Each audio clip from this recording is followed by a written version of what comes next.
Phone you कर लिया, phone you कर लिया, जब जेब में लगी फिर निकाला, फिर रिकॉर्डिंग करेगा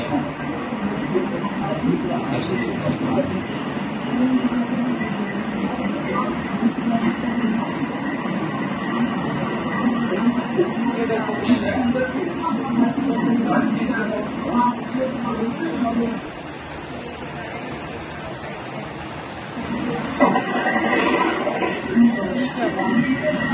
अच्छा 11 बजे 11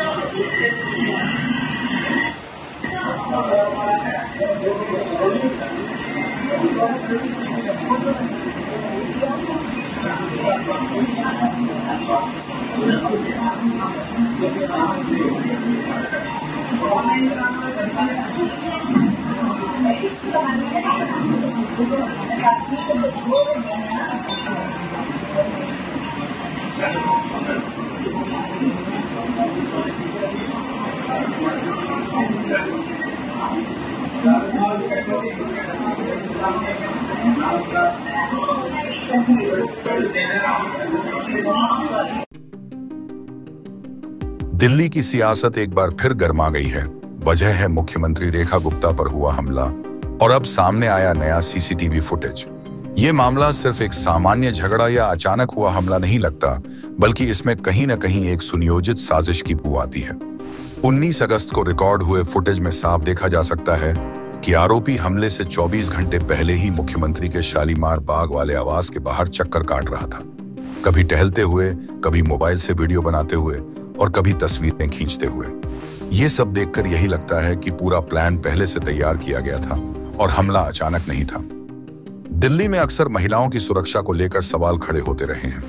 कभी संसद में बैठी महिला सांसद की चेन छिन जाती है, कभी बसों में छेड़छाड़ की खबर आती है और अब तो मुख्यमंत्री तक सुरक्षित नहीं रह गई। ऐसे में आम महिलाओं की सुरक्षा का अंदाजा लगाना मुश्किल नहीं है। जब राजधानी की मुख्यमंत्री पर ही दिन दहाड़े जनसुनवाई कार्यक्रम के दौरान हमला हो सकता है, तो एक साधारण महिला की सुरक्षा कितनी नाजुक होगी ये सोचकर ही चिंता बढ़ जाती है। हमले का तरीका भी चौंकाने वाला है। बताया जा रहा है कि आरोपी कागज देने के बहाने सीएम के पास आया और अचानक उन पर हमला कर दिया। उसने उनका हाथ पकड़ने की कोशिश की, थप्पड़ मारा और बाल तक खींचने लगा। धक्का मुक्की के दौरान रेखा गुप्ता का सिर टेबल के कोने से टकरा गया, जिससे उन्हें चोट भी आई। गनीमत रही कि चोट गंभीर नहीं थी, वरना नतीजा और भी खतरनाक हो सकता था। हमलावर की पहचान राजेश भाई खिमजी सकारिया के रूप में हुई है, जिसकी उम्र 41 साल बताई जा रही है। वे गुजरात के राजकोट का रहने वाला है और जानकारी मिली है कि उसका एक परिजन जेल में है।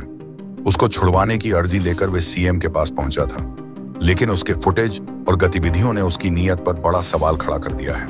अगर वे सिर्फ अर्जी देने आया था, तो 24 घंटे पहले से सीएम हाउस के बाहर घूमकर वीडियो और फोटो क्यों बना रहा था? यही बात इस मामले को और गंभीर बना देती है। यह घटना सिर्फ एक सुरक्षा चूक नहीं है, बल्कि लोकतांत्रिक व्यवस्था पर भी सीधा हमला है। मुख्यमंत्री का जनसुनवाई कार्यक्रम जनता और सरकार को जोड़ने का एक माध्यम है। अगर वहां ही इस तरह की घटनाएं होने लगेंगी, तो आगे आम लोग नेताओं से खुलकर कैसे मिल पाएंगे? घटना के बाद मुख्यमंत्री आवास की सुरक्षा तो बढ़ा दी गई है, लेकिन सवाल यह है कि पहले से मौजूद सुरक्षा इंतजाम इतने लचर क्यों साबित हुए?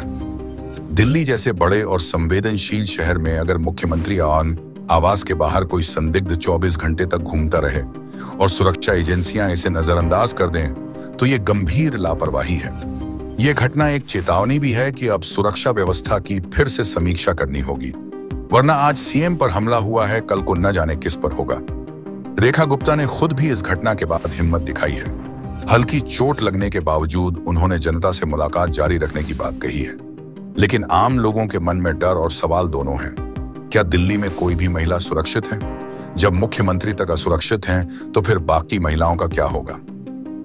कुल मिलाकर यह हमला दिल्ली पुलिस और सुरक्षा एजेंसियों के लिए एक बड़ा सबक है। सीसीटीवी फुटेज ने साफ कर दिया है कि यह घटना अचानक नहीं थी, बल्कि प्लानिंग के साथ अंजाम दी गई थी। अब देखना यह है कि पुलिस जांच में कितनी तेजी दिखाती है और इस साजिश के पीछे और कौन लोग शामिल निकलते हैं।